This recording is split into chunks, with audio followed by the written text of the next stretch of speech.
Hey, it's great to have you back at the Shine Wellbeing VegPatch, your home of integrated wellbeing solutions from the ground up.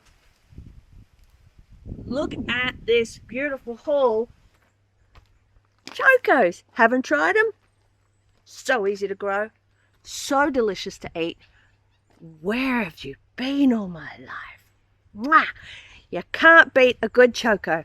Store well, grow easy, and are fabulous to cook. And really, they just adapt like an eggplant to whatever you're cooking. They'll take in those flavors.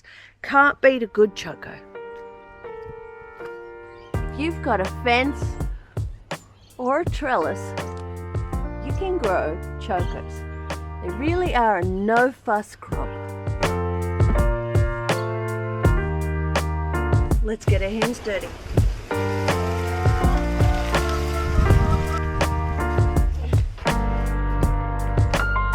Chokos really are an incredibly versatile plant to work with. They make an amazing partner to supporting more bulk, more fiber and more nutrition in your meals. I mean, look at all this. We need a bigger table. That's truly magical.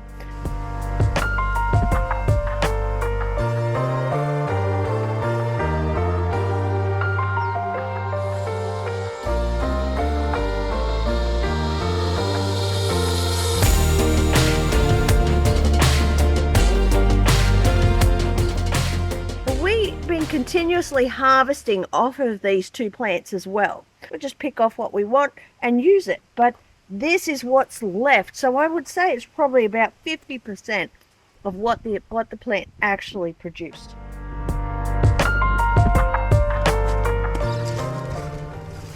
Oh, missed one.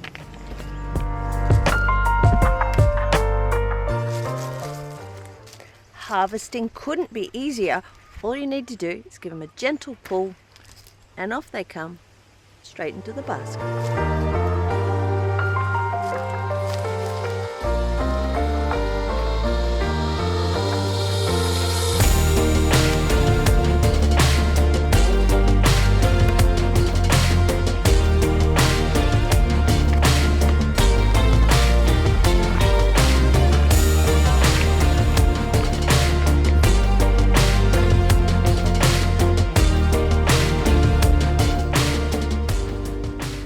Chokos are no fuss.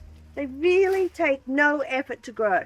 You shove the fruit in the ground, it grows up. As long as you've got some kind of structure for it to grow off that's nice and sturdy, it'll do its job all on its own.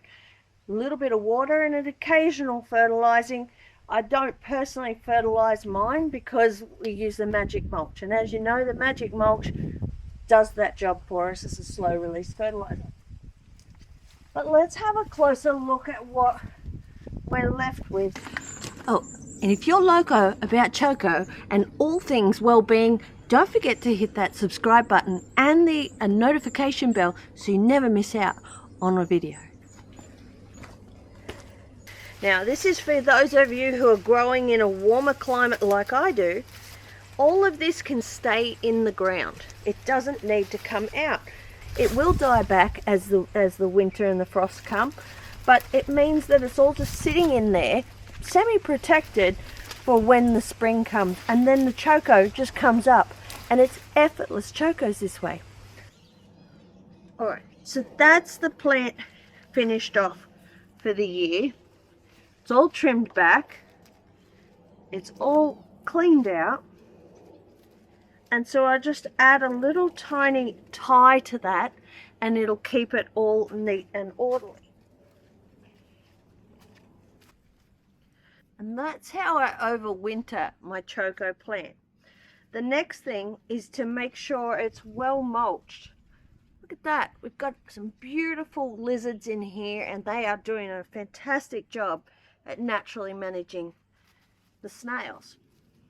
The next step, mulch.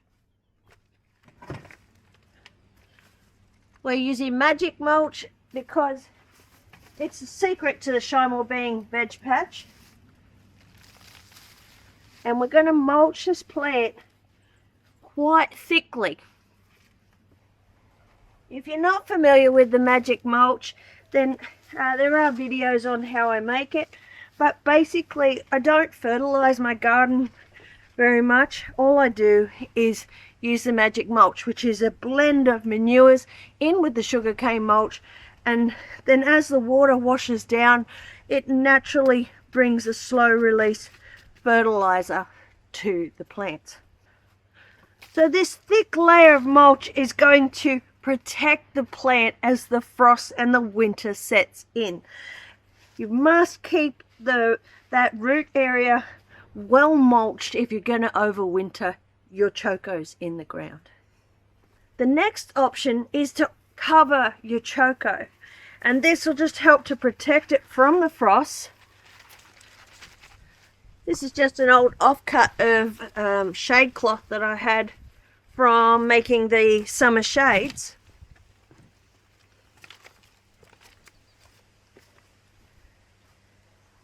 And then I just wrap that around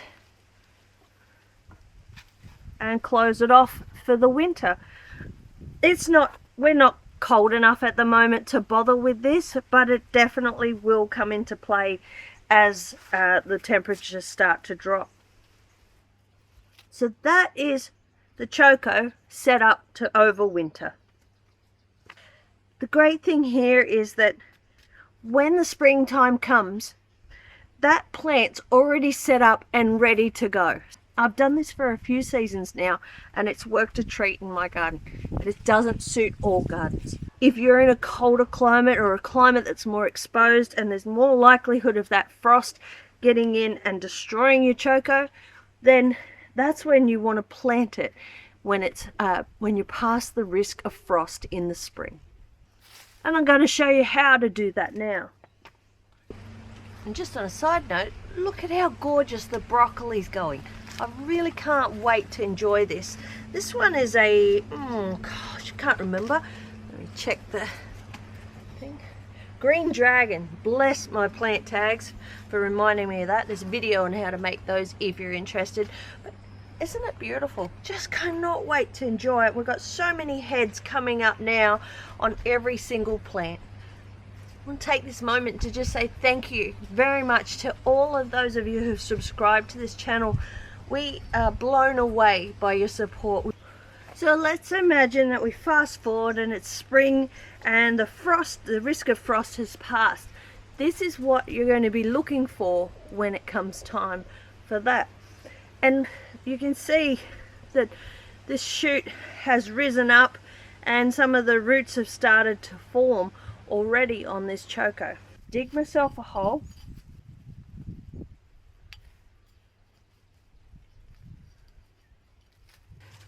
What we're looking for here is that the choko goes in pointy end down, and then you lay it on an angle so it's sitting in the soil on that angle. It's not sitting completely straight, it's sitting slightly on an angle. This is going to allow the water to run off of it so it doesn't rot. And then you pop it in the hole. Now I've put that just below the soil level, and then you tickle it in like so. And you see it's just right on the surface there.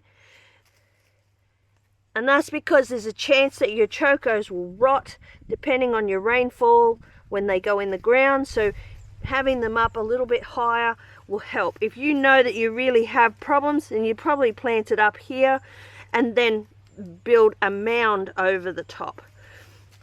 But we got enough in the ground, so we won't be needing that.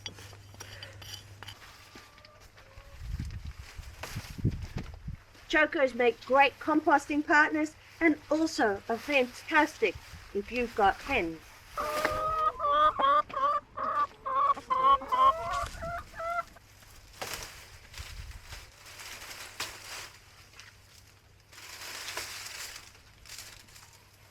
They're a great partner plant if you grow in a hot environment over summer and spring. They'll protect your more vulnerable plants.